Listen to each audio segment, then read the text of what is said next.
What's going on, everybody? KG here. Today I want to go over the Sony leak that happened last night. And this is pretty interesting because Sony themselves did it.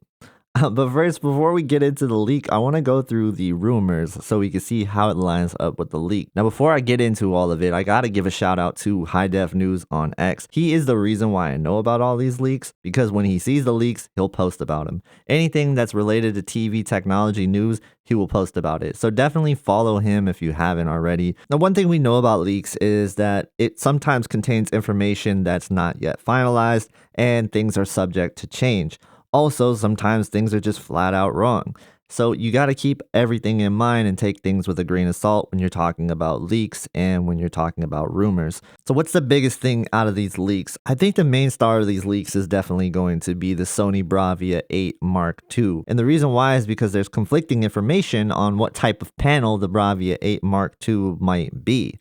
Now, the Bravia 8 Mark II is one that, yes, I will confirm that Sony is producing, as you will see a little bit later. We just don't know exactly what the Bravia 8 Mark II panel is going to be. So I turn your attention to AV Caesar, where they got information from a Japanese source that told them that the Bravia 8 Mark II was indeed using a primary RGB tandem OLED panel, much like the LG G5. But more recently, they got European sources that indicate the presence of a QD OLED panel from Samsung Display. So which one is it going to be? There's reasons for it not to be a QD OLED because then it would directly compete with the A95L, but if they don't carry the A95L over, it is definitely possible because you're talking about a 55-inch, 65-inch, and 77-inch size only available in QD OLED. And that actually just matches the profile of the Bravia 8. That's only available in those sizes. So if you want to make a Mark II of the Bravia 8, QD OLED does definitely fit the bill. Now, hypothetically, could the QD OLED Bravia 8 Mark II exist with the A95L carrying over? It could, but you're definitely going to have to weaken the QD OLED a lot when we're talking about it compared to an A95L. Because if Sony was truly utilizing a QD OLED in 2025, it would definitely be better than the A95L if it's using the latest panel just based on raw performance alone. And in a lot of ways, same thing could be said about the primary RGB tandem OLED. If they end up using that, well then yeah, I think it would outshine the A95L if they used it to its full potential. So we're kind of at a crossroads here, right? If they want to use the latest panels of QD OLED or the primary RGB tandem OLED, they won't be able to carry over the A95L if that's the case. But if they carry over the A95L and they want to use those panels, well, we could see a weakened version of those panels, unfortunately, because they're not going to want their A95L to look bad. But to put those panels in this TV and then weaken it, it's going to feel like a little bit of a waste of money and resources by Sony. And if you sit there and think about it, it might not actually make sense for Sony to do it. So really, if they're using the latest generation of OLED panels, we're talking about the A95L has to go away. A95L, you had a good run, but it's time to go away. I'm sure many of you guys feel that way as well, right? So while we don't know what the Bravia 8 Mark II is going to be panel-wise, we really just don't think it's going to be a regular W OLED because that would kind of make no sense to call it a Mark II, especially if you plan on carrying over the Bravia 8 as well. But we've seen Sony do some crazy things in the past, so I really wouldn't put it past them if it's a regular W OLED, but I hope it's not. Okay, so that's one constant that we've heard, the Bravia 8 Mark II. The other one is going to be the Sony Bravia 5. This is the XR50. This is said to be the replacement for the X90L, one that was a crowd favorite amongst a lot of Sony fans.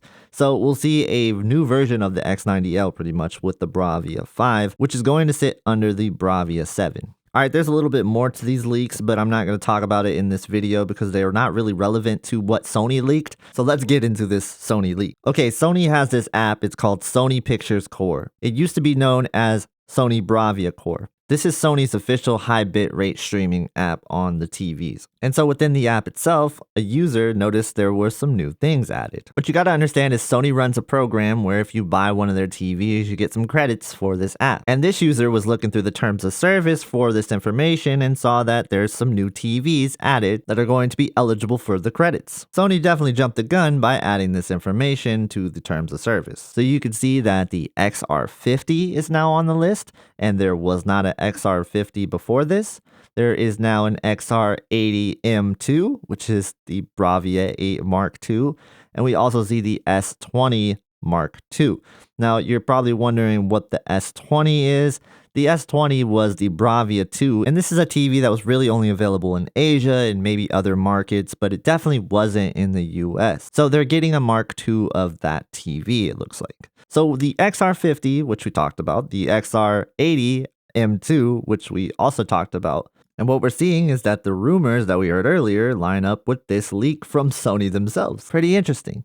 This is where we kind of can put two and two together and say that those two TVs are definitely true. Now, if you're familiar with the rumors, there's definitely some TVs missing that aren't on these leaks. Does that mean that these TVs aren't going to be coming in 2025? I personally think so, and I'll tell you why in a second, but it doesn't necessarily mean that. It could be that they're still waiting for some registry information to clear or anything else to be finalized before they can add those models to the list. Now, what's more likely, in my opinion, I sadly think that we're only going to get a few models this year that are actually brand new.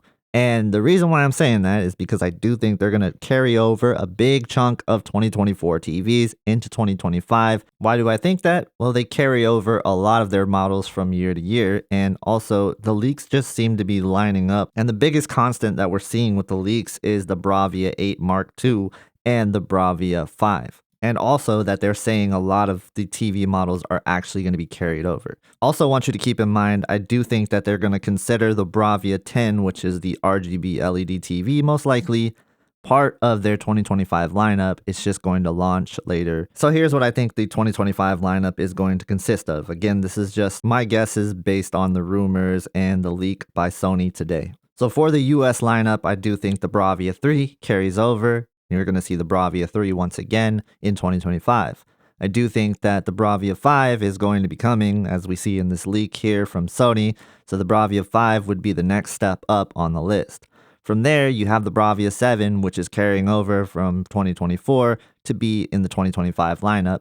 That's pretty consistent from what I've been hearing. When you're talking about going up from there, we're talking about the Bravia 8. So I do think they're going to carry over the 2024 model into 2025, and that's where we're going to see the next step up from that, the Bravia 8 Mark II, which is going to be new for 2025, and I do think this is going to be their flagship OLED TV, as I do think they're going to kill off the A95L. This is going to be a QD OLED TV or a tandem OLED TV. I don't know which one it's going to be. So either one, that's the thing. I think that they will move on with the next generation technology here. Going up from there, we do have the Bravia 9, which I think actually would be a side grade or even a downgrade from the Bravia 8 Mark II if this ends up being true, which is the only hole that I have in this argument that this is going to happen. But I do think that we have seen Sony in the past market their LCD TV, their top flagship LCD TV for the year, to be higher than OLED in the past. We've seen it before. Also, theoretically, if they're going to come out with an RGB LED TV and call it the Bravia 10, they're going to want mini LED technology over the OLED technology in terms of the hierarchy, right? So to see it again wouldn't really be a shock. So I do think the Bravia 9 2024 version is going to carry over into 2025. And then finally, we have the RGB LED TV, the Bravia 10, which is going to come out in 2026 or maybe even late 2025. Not ready to guess prices just yet, so I might have that in a future video. But if you guys enjoyed this video, please hit the like button and let me know what you guys think. Do you think that this lineup is going to come true? Do you think I'm missing something here? I would love to hear your answer. Help me put the puzzle pieces together. All right, thank you guys so much for watching. Please subscribe to the channel, and I hope to see you in the next one.